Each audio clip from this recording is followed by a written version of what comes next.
Praise the lord ક્રિસ્મોલ અભય દત્તા બહેનો દિવ્ય ધ્યાન દિવ્ય સંદેશમાં તમારું સ્વાગત છે.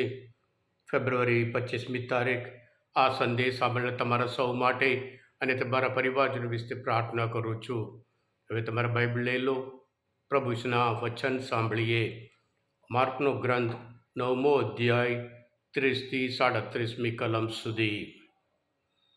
પછી તેઓ ત્યાંથી નીકળી ગાલિલમાં થઈને જતા હતા. ત્યારે એ વાતની કોઈને જાણ ના થાય એવી ઈસુની ઈચ્છા હતી, કારણ પોતે શિષ્યોને સમજાવતા હતા કે માનવ પુત્રને હવે માનવીઓના હાથમાં સોંપી દેવામાં આવશે અને તેઓ તેનો વધ કરશે અને વધ થયા પછી ત્રીજે દિવસે તે સજીવન થશે. પણ શિષ્યો તેમનું કહેવું સમજ્યા જ નહીં, છતાં તેમને કોઈ પૂછવાની તેમની હિંમત ચાલી જ નહીં. પછી તેઓ કફરનાહુમ પહોંચ્યા, ઘરમાં ગયા. પછી ઈસુએ શિષ્યોને પૂછ્યું, રસ્તે તમે શાની ચર્ચા કરતા હતા? રસ્તે તેઓ પોતામાં મોટો કોણ છે, સૌથી મોટો કોણ છે, એની માહોમાહે કરતા હતા, એટલે તેઓ મૂંગા રહ્યા.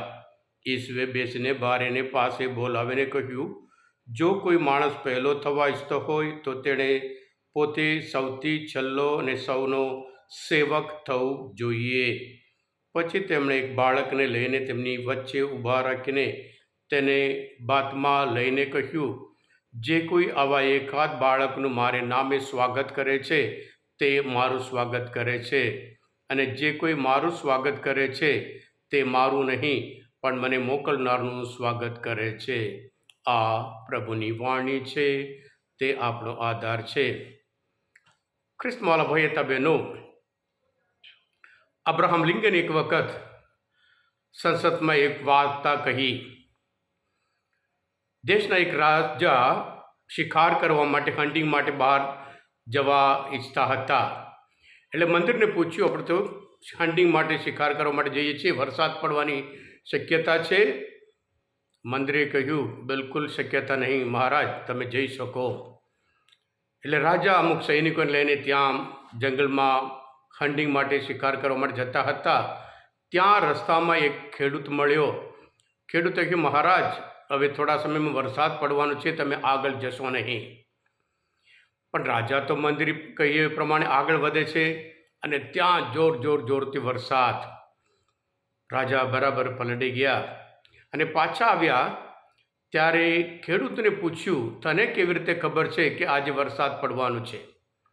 ખેડૂતે કહ્યું, મહારાજ, મારા જે ગધેડા છે ને, ગધેડાના કાન એકદમ ટાઈટ ઊભું હોય, એ નિશાની છે કે વરસાદ પડવાનું છે. રાજા પાછા ઘરમાં ગયા. જે મંદિર હતો એને કાઢી મૂકી મંદિરની જગ્યા પર આ ગધેડાને મંદિર બનાવી. વધુમાં અબ્રાહમ લિંકને કહ્યું, આ ગધેડા જેવા ઘણા બધા ગધેડાઓ આ સાંસદમાં પ્રવેશ કર્યા છે અને ઘણા બધા મંદિર બનવા માટે પ્રયત્ન કરતા હોય છે, એમ કરીને કહ્યું હતું. ખ્રિસ્તમાં ભયતા બહેનો, કોણ મોટો?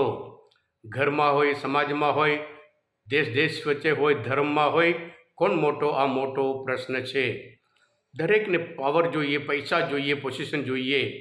પોતાને તે મોટો બતાવવાનું હોય, એ પૈસા હોય, પદવી હોય, એ પાવર હોય, એ જોઈએ છે. એટલે આજના શુભ સંદેશમાં પ્રભુ ઈસુ જ્યારે માર્કના ગ્રંથમાં જ્યારે પ્રભુ ઈસુ પોતાના જે દુઃખ હોય, જે પીડા હોય, જે મરણ હોય એ વિશે વાત કરે, ત્યારે એમના શિષ્ય બિલકુલ અવરું જ બોલતા હોય.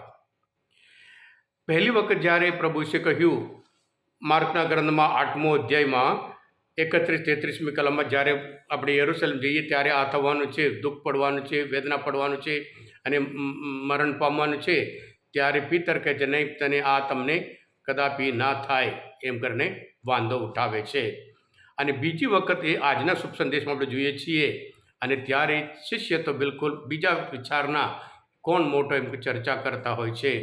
અને હજુ ત્રીજી વખત માર્કના ગ્રંથમાં 10મો અધ્યાયમાં 32-45મી કલમમાં પ્રભુ ઈસુ કહેવાના છે કે આપણે યરુશલેમ જઈ રહ્યા છે, અને ત્યાં થાય ત્યારે મને તો બહુ દુઃખ પડવાનું છે અને મરણ પામવાનું છે, અને ત્રીજે દિવસ સજીવન થઈશ. અને ત્યારે યાકોબ અને યોહાન પોતાને 2 સ્થાન માગે છે.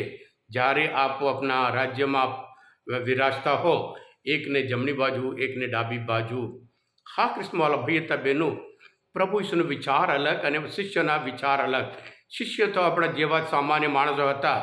દુનિયામાં જે ચાલે છે, જે પાવર હોય કે પૈસા જે પદવી જોઈતા હોય એ લોકો એવા જ હતા. પ્રભુ ઈસુનો મૂલ્ય બિલકુલ અલગ અને આ શિષ્યોના મૂલ્ય બિલકુલ અલગ. અને પ્રભુ ઈસુ આ દુઃખ, આ મરણ અને પુનરુત્થાન એ સ્વીકારવા એમની પરિપક્વતા બતાવે છે. પણ માણસો માટે કોઈ દિવસ દુઃખ નહીં જોઈતું, એટલે એ શિષ્ય કહે છે આપણે દુઃખ ના પડવું જોઈએ. અને સાથે સાથે પ્રભુ ઈસુ પોતાના દુઃખ દ્વારા, મરણ દ્વારા એ મહિમા પ્રાપ્ત કરે છે અને સાથે સાથે જાતને શૂન્યવત બનાવે છે. પણ માણસો માટે હંમેશા એક મહિમાવંત જીવન જોઈએ, દુઃખ વગર અને શૂન્યવત થયા વગર. અને સાથે સાથે આજના શુભ સંદેશ દ્વારા આપણે જાણવા મળે છે કે પ્રભુ ઈસુ સેવા દ્વારા આપણે બીજાને પ્રેરણા આપવાનું છે. જેને સૌથી મોટો થવાનો એ છેલ્લો થાય અને સેવક થવું જોઈએ. અને સાથે સાથે પ્રભુ ઈસુ એક બાળકને ઊભા રાખીને કહે છે તમારે આ અન્ય જેવું થવાનું છે. બાળક એક નબળું છે. એટલે પ્રભુ ક્રિસ્માવાલા ભાઈ હતા બહેનો, પ્રભુ ઈસુ જેવી રીતે બાળક નબળું છે, જ્યારે આપણે સેવા કરીએ નબળામાં નબળા માટે, ત્યારે આપણે ઈશ્વરની સેવા કરીએ છીએ.